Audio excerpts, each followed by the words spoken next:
Kryeministri Edi Rama tha se Shqipëria do të bëhet sipas kontratës që e lidhëm në maj, në një reagim pas protestës së tretë të mbajtur në Tiranë kundër projektit turistik në Zvërnec të Vlorës. Kreu i qeverisë përcolli këtë qëndrim, ndërsa publikoi në rrjetet sociale intervistën e një protestuesi që fyente dhe kërcënonte jo vetëm kryeministrin, por edhe miliarderin George Soros dhe familjen e tij. Man të tolerancës dhe shpirtit mirë të ton i kemi dhënë 24 orë dhe mos iku 24 orë. Shefi i ekzekutivit shpreh i vendosur për të vijuar me realizimin e projektit me vlerë rreth 4 miliard dollar investime, ndërsa thotë se protesta ka humbur çdo arsye reale të nisjes.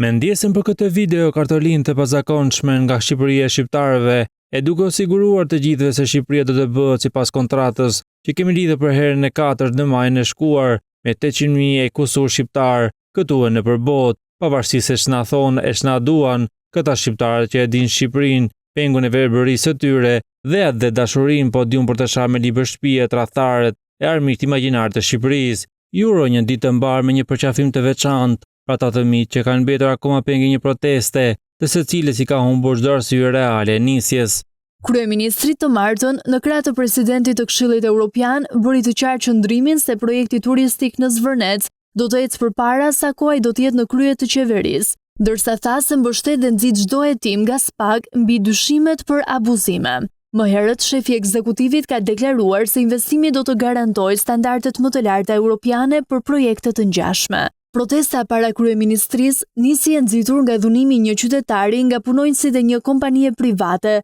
të cilës ju hoq licenca, ndërsa qytetarët dhe aktivistët që janë bërë pjesë e saj, krahas kundërshtimit të projektit për resortin në Zvërnec, kanë artikuluar edhe kërkesa politike, mes të cilave edhe për largimin e qeverisë.